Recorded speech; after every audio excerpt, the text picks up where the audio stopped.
We didn't do too good in the race.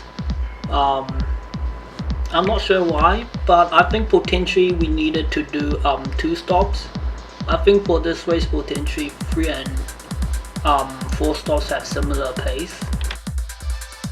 One person who was doing 2 stop had finished 7th position.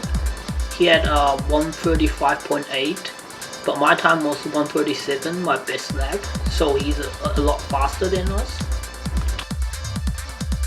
If you look at the team ranking, we have finished lowest in our team, and everyone in our team did 2 stops or more.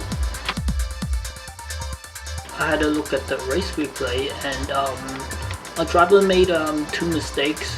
One was when he was trying to defend, and other he went off by himself. So we will try to reduce the risk next time for the clear, dry and overtake. You can see on screen right now. The driver was able to block 20 overtakes and 11 was successful. So even with Singapore's track characteristics and our past experience from last season, it should tell us that 1 or 2 stops at similar pace. But this time I think we need 2 stops. Most of the time I think 1 and 2 stop at similar pace, unless the track has very little corners. But like potentially 70 to 90% of the tracks would have similar pace with 1 or 2 stops. Doing 2 stops most of the time would be like more reliable and you won't miss out. Even if the track doesn't suit 2 stop and it's a 1 stop, you wouldn't normally lose much or any time. So 2 stop is normally less risky. So if you look at the drivers of the top 4 managers, you can see that all of the drivers have high weight. So most of the drivers are 75 to 85 kilograms, even with the top drivers, and no one has a driver with less than 74 kilograms. So it must be something to do with something that we didn't do in the start of the race. That's why we're so slow. Otherwise it's just the 2 stops. But if you look at my calculator spreadsheet, which calculates all this stuff, I updated a bit to display a bit more data. So for Singapore, we can see here, if we went from 1 stop to 2 stop, our calculator tool will show us that we gain 84 seconds. We become 84 seconds quicker. But the obvious problem with doing more stops is that you're more likely to get caught up behind the slower drivers and get stuck in the back of the field. So you also lose time because you don't have clear track, you'll get stuck behind people. But even if we subtracted 84 seconds for our current race time, so 84 seconds, let's say it's 90 seconds, so that's 1.5 minutes, that would put us around 3rd to 7th place. So that's kind of what I would potentially be expecting for the first race. But finishing poorly, like 14th, I would also expect that for the first race. Because normally if everyone's very competitive, then normally you wouldn't have a good start in the season, even if you've done everything correctly. It's just unbelievable what others could potentially do to make them go so much quicker. I'm not sure what that is. And if you look at the car levels, you can see that all of the people who scored points and finished at the top have not upgraded the car at all, and they had the same car as us. Through the practice lap times, I was able to add all of these and divide by 8 to get the average driver mistake. And we can see after doing all of that, we get 0.55 seconds of average error per lap. And I did that for my previous drivers for the past few races, and apparently the average error per lap is dependent on the track. So if it has more corners, you can potentially make more error. And if you look at one of the drivers, in one course he was 0.2 seconds on average error. On the different course, it was 1.45 seconds, which is one of our previous driver, where you can see right here. So we can potentially get 0.5 seconds, maybe 0.3 seconds more per lap, but some courses we might expect to have like 0.25 average error per lap. But we know our driver is already there with the consistency, because if you look at his lap time, all of it is quite close with each another. It's about like maybe 0.5 seconds or so of average error. But if you look at the actual times right here, it looks like 0.25, but sometimes there's like those 1 second spikes, so then it's probably around 0.5. If we keep training our driver for concentration, we know we would gain more time, but on some tracks the drivers are unlikely to have making any mistakes, so he would be more consistent and we wouldn't gain any time from having more concentration. And if you look at the calculator tool that I created, if we're doing a one stop, the average pit time is about 55 seconds, and if you're doing two stop, the average pit time is about 46 seconds. And then from our calculator tool, I can also add another variable, so we can minus the pit stop time. So if you look at this calculation which I just did for Singapore, we can see that even after we minus the two stop pit time, 45 seconds, we gain about 38 seconds from doing two stops. And we can see that I've done some calculation, and most of the tracks it's about 0.36% per liter of fuel added to gain that much time. And most of the tracks have a similar story between the amount of fuel and the time lost. And all the tracks we recorded would potentially suit two stop the same as one stop, if not better. So I just added directly the calculation to assume that also the pit time loss. So the net time gain would be 38 seconds if we did two stop, and the net time loss is about 75 stop, but we have to use a two stop fuel to actually see the difference. So this calculator, because we input one stop, we can only see the time gain is about 38 seconds if we went from one to two stop. And if you can see our calculation, most of the stuff we calculated, it's about the same picture. If we did two stops, it would become quicker. And if you look at some of the two stop races, like a New Delhi right here, if we convert the calculation and assume we did one stop, we would become 65 seconds slower.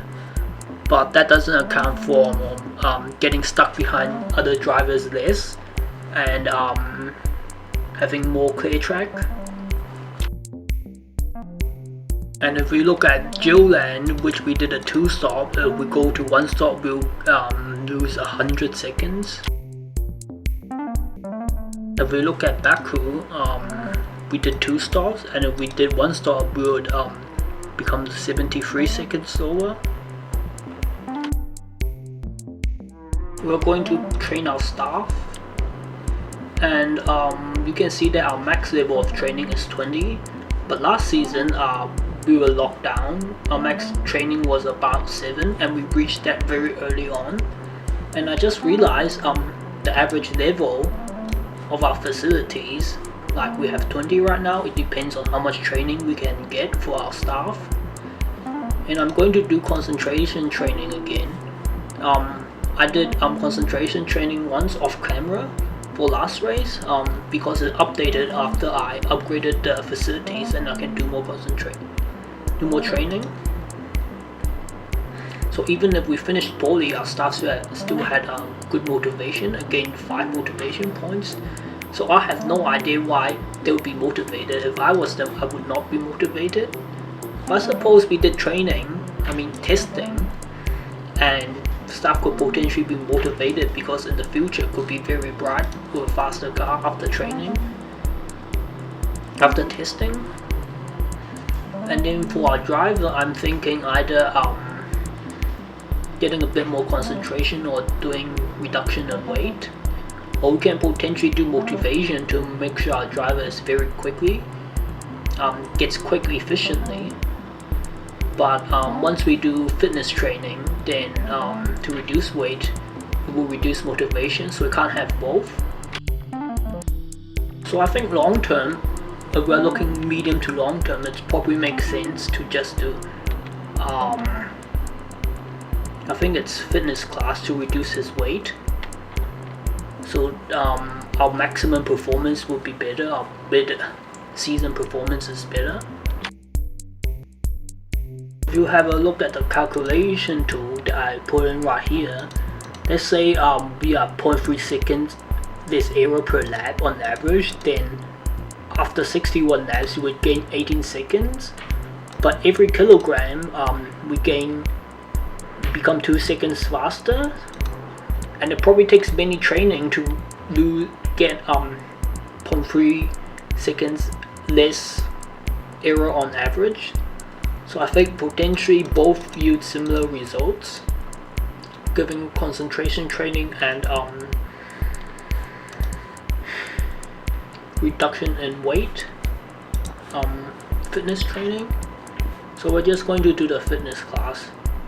So I think concentration training only really matters if our driver has a low concentration around 60, then he'll gain and reduce error more efficiently and quickly. Otherwise, I think it's just fitness training. So we can see we reduce his weight by 1 and he gains some stamina. He doesn't have any stamina, so that's good. The first race we try to gain some aggressiveness, because we know that if a driver doesn't make mistakes and has good concentration, then you can give him more aggressiveness, then he drives the car even faster. So his maximum pace would be better with more aggressiveness. Our driver currently is not all that consistent, so he will probably need to run at near zero aggressiveness, otherwise every mistake costs 5 to 10 seconds and you won't gain that back throughout a race. Surprisingly, our driver gained free reputation despite this very poor race finish. You can see our chart shows that he gained free reputation this race. What I was expecting to see from a driver with more experience is that even after 100 experience, going to 200 would increase the pace a lot and reduce the average error and make it more consistent. But currently it seems like after 50 to 100 experience, the driver doesn't gain much or anything at all, and it's just mostly to do with reducing car wear, because we can see on the car wear tool previously changing the experience reduces the wear a lot. So if we have 100 experience, our brakes will have 47 wear.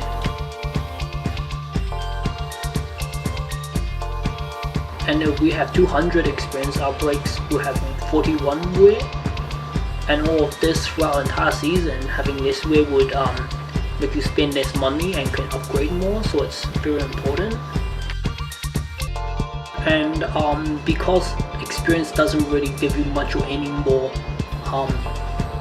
consistency after 50 to 100, then it doesn't really make sense to have any experience points for actually raw pace. So next time I would actually want to pick someone with concentration of 140, 160 or more, and then experience like 50 or more, and then everything else like low weight, and try to get that points which reduce the car wear and fuel load, because reducing fuel load is similar to having a driver with less weight, so that's also important. If we look at the drivers who score points, all of the top drivers who score points, they didn't do any testing laps. wanted 43 laps, but that's not efficient. If you want to get car points to increase the car performance, the only way is to do 100 testing laps, otherwise you're just wasting your time. We're the only person doing testing to make our car faster, but testing is the only and the cheapest way to get a fast car. And throughout the season, like no testing versus with testing, you gain minimum of 5 to 7 points in each category. And then because your max level is normally limited and it gets like somewhat exponentially expensive, you can't really afford the very expensive parts. So if you're looking for like raw instant performance, then like some to low testing and then upgrading the parts would be the best. But throughout the entire season, just focusing on testing is already quite efficient and you get the most amount of performance. It's also very important to do testing because in the amateur class, which if you promote, then everyone is much quicker. And how would you keep up? Of the parts, if you wanted your car to go faster, every upgrade gets more expensive and you can't keep up with the cost. But if you already have, going into the season, a lot of car character points, it's like you can keep the same car part levels, but your car is already quicker, so you don't have to spend as much money to replace or upgrade the car. So it's a huge advantage. So I forgot to record the car wear after each testing, and I never noticed that the testing course never changed throughout the entire season. So next time we need to record the amount of laps and all of that. We're going to input the car wear after the race into our calculator, and then we are entering the current car wear values. We're going to use the setup we used last time for testing, and then we're going to look for the wing split and make sure the car is set up properly first.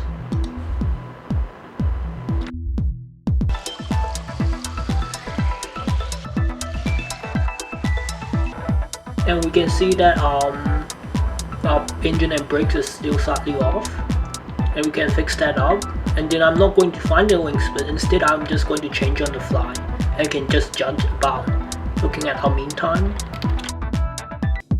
So we entered the changes setup for engine and brakes from our calculator tool, and then we found out that I can do 27 laps because the temperature is a bit lower this time. And then we're going to do testing to get more points.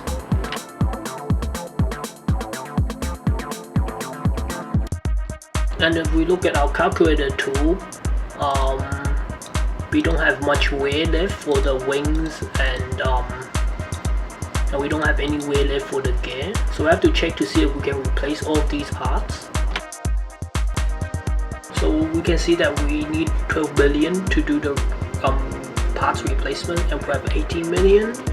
So we can do 100 laps testing until we need to replace the cooling or something.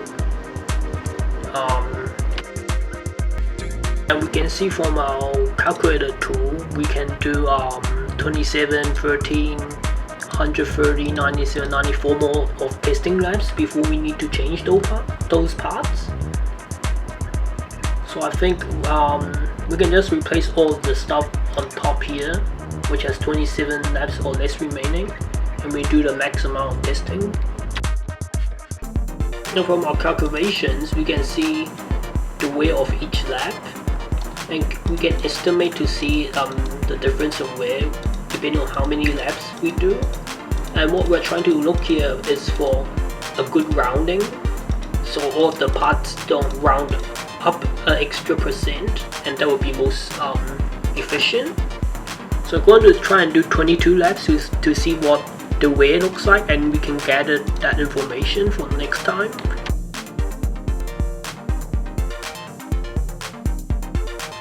And we've also changed our wing split a bit to see what our lap times would be. And you can see it's clearly faster when we have the wing split.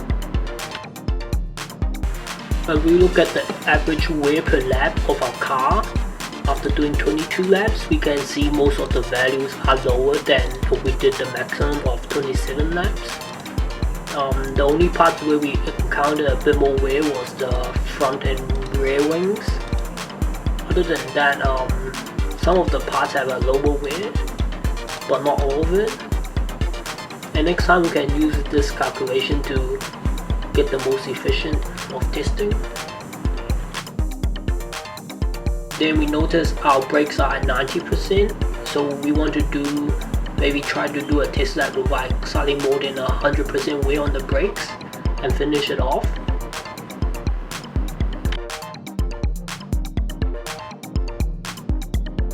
So all we have to do is look after our brakes and do the maximum of testing. So we can do 2 more of the 27 laps. We know it's 5% per 27 laps. And then we're going to change the wing split slightly more to find the optimal one.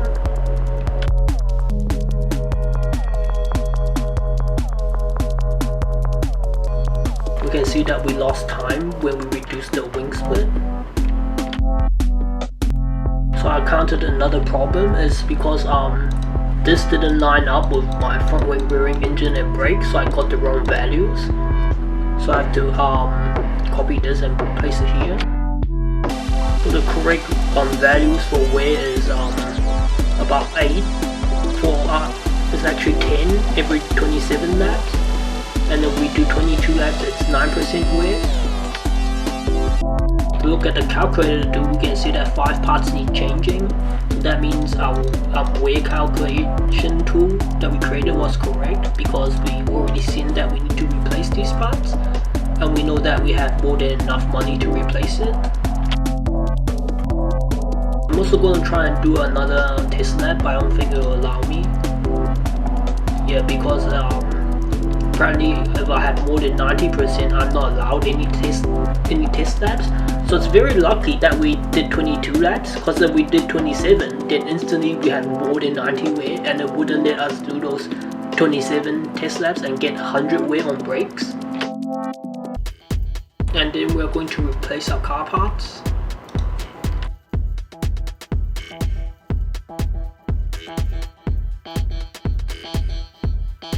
So we already did 81 laps out of 100 testing laps, so I think that's already quite good.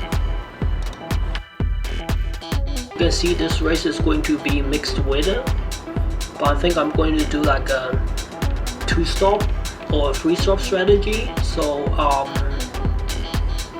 because with the entire race being 70% or so rain probability, it might start raining a few laps, and it's normally it could be efficient to just pit quickly and do more stops.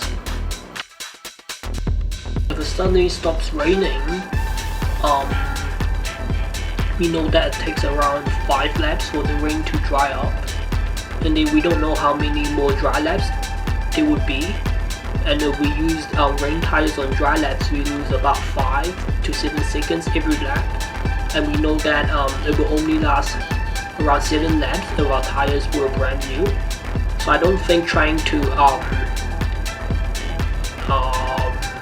not pit at all when the weather change is a valid option. So we would consider pitting instantly whenever the weather changes, instead of never pitting when the track becomes dry. Otherwise, if there's a huge dry stint, then we wouldn't make it. If we look at the medium tires, it won't make it to do 1 stop, but then we can choose the medium tires and do around 35 laps. If we look at our calculator tool, I've calculated based on the average tire wear, fuel consumption, and overtaking difficulty to judge if a track should do more or less pit stops. And we graded depending on the ranking, low, medium or high, with a numerical number, so we can add and sum it, and take percentages, and we can see it's a 1.36. And if we look at other tracks which are more dependent on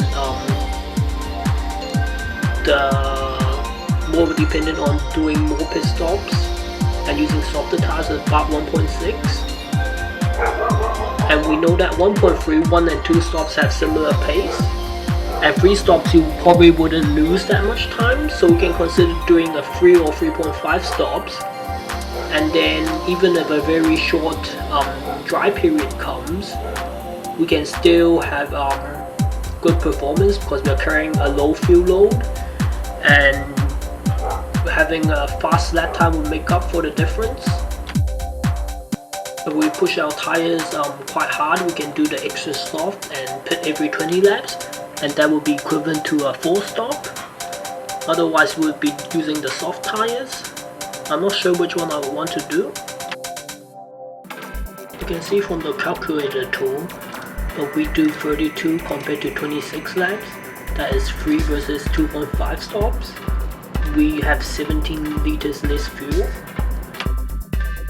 But look at our calculation tool under the width track, 17 liters less fuel is about 40 seconds less time, and it's about 45 seconds per pit stop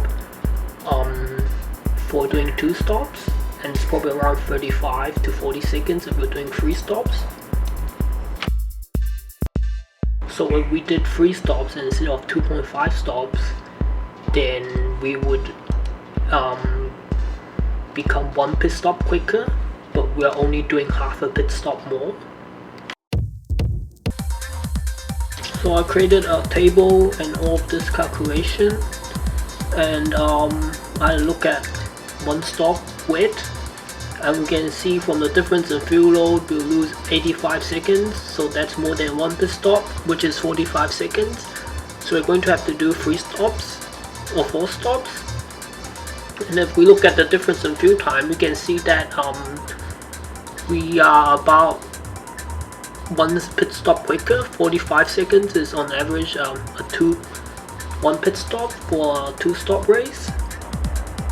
And then 4 stops and 3 stops should have similar performance, but it depends on if you're going to miss the pit stops and the weather changes in between. So the question here would be, if we're doing 4 stops, will we potentially need to pit 2 or more stops compared to doing a 3 stop? And I think the answer will be relatively high. So we might just do 3 stops, because otherwise if there's a weather change, let's say it became dry once, and then it's relatively likely that the first half we might have to pit once, and the second half we have to pit once, and if it's just within 1/3 of the race length, then you would instantly have done 2 extra pit stops compared to doing 3 stops. So it's probably unlikely that we can do 1 pit stop or less with doing extra stops. So strategy here is probably to do 3 stops. And on the other hand, 3 stops is not all that much.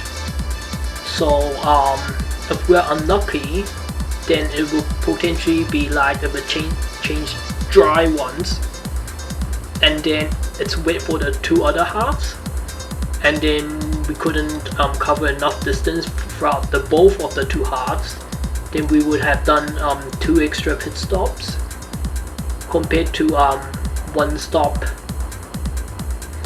on widths. But we can see from our calculator tool, we wouldn't lose much time. So even if we have to do 2 extra pit stops, we will have the same performance as doing 1 stop on wet. We know it's probably highly likely that it will become dry sometime inside this race. And normally 3 stops doing 1/3 of the race distance. I mean, doing 2 stops, so covering 1/3 of the race distance isn't enough to not do an extra pit stop between the first and the last range session. If we look at our chart, we can do 2.5 stops,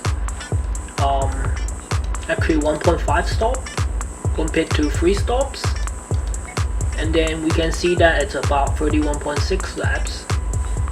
And if we look at the difference in fuel, 2 stops compared to 1.5 stop, you can see it's 8 liters of fuel.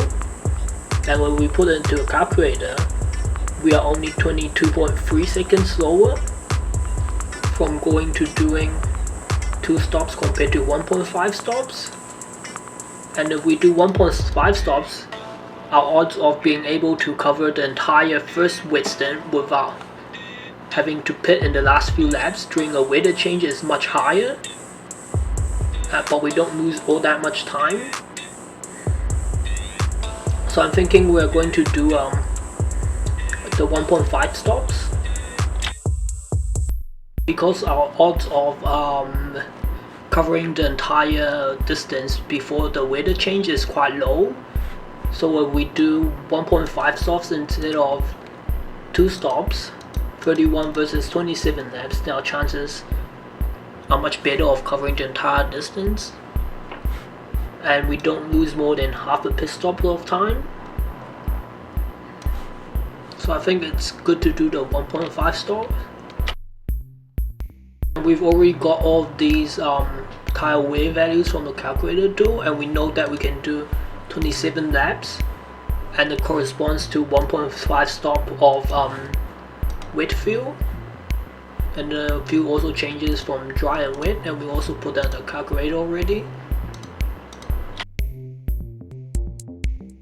We entered the car wear values from the calculator tool to our car setup, and then we calculated the starting setup values.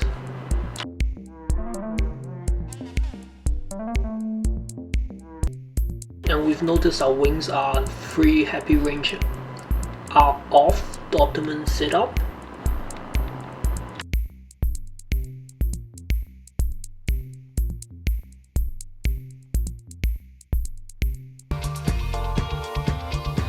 And then we're going to do the setup again, and we can see the wings are still very unstable, he says, so that's within 2 happy range, and previously it was 3 happy range. So I've actually accidentally entered 2.5 instead of 3.5.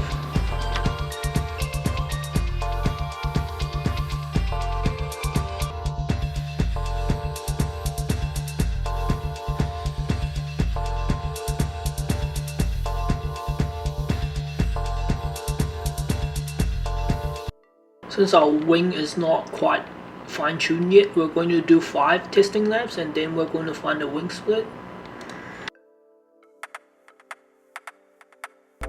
And then we're going to find the wing split, and we already calculated the final setup values, and we already entered it.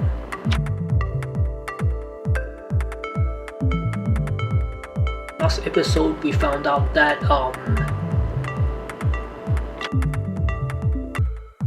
I didn't notice I was using the second happy range to calculate the center of the setup, and I accidentally got the wrong values. That's why even if we enter the correct values, we don't have the correct setup. So I've just changed this to be the correct happy range. Then we're going to find the wing split. I never noticed the brakes was more than 2 happy range off, and you can see the transition here. So we know that the optimum gear is around 462. You can see the brakes transition from 1 happy range to 2 happy range from 465 to 460. So we know the center is 462. And then we can put 462 in, and we add 1 happy range, we get 538, so we have 538 for our gear. So we just fixed our setup.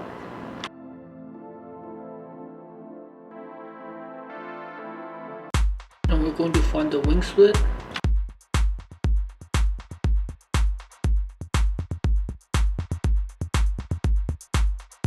from minus 90 to minus 60 wing speed, and we lost a little bit of time. Minus 90 and minus 60 had similar time, so we're going to do minus 80 on wing speed, and then we're going to do Q1.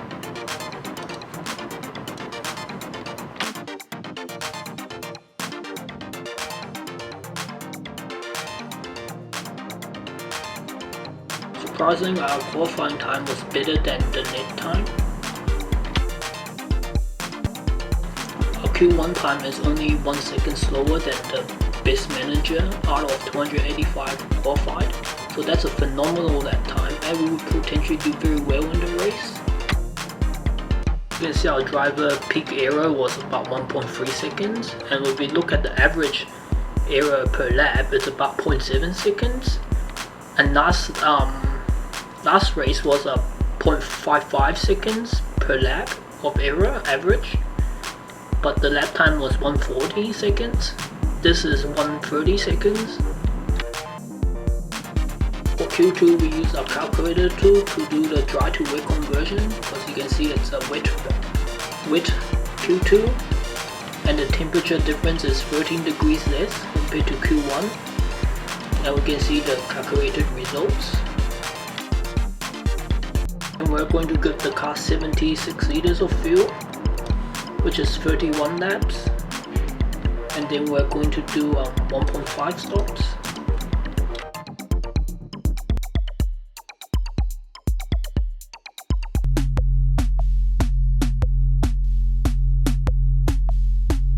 So we had a shocking qualifying time.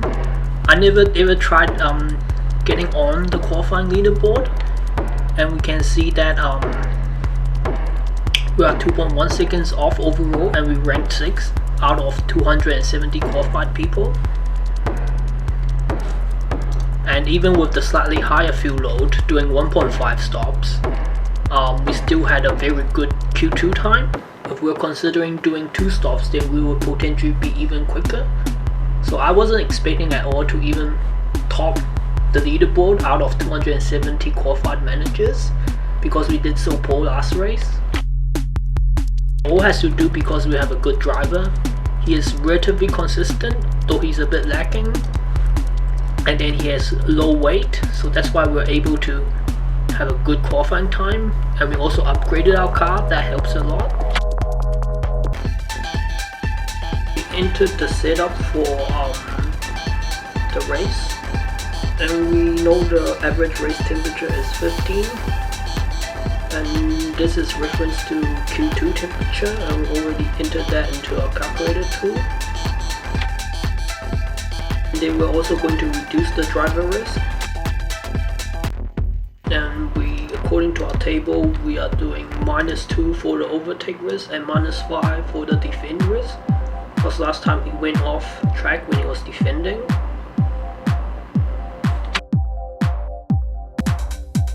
So he already entered the reduced risk, so he doesn't go off track. And then, but I also forgot that because it's a raining track, we also have to reduce our risk further by 5. Otherwise, he's going to risk going off track. So we reduced the risk by another 5, and we already entered it. You can see that we want to do 1.5 stop, and that's 31 laps.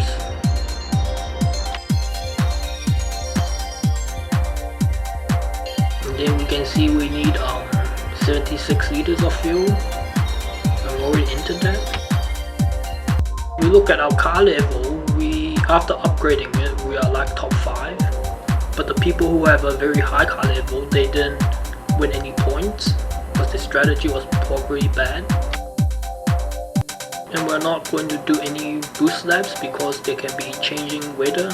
It can change suddenly, and we don't want to boost right after we made a pit stop.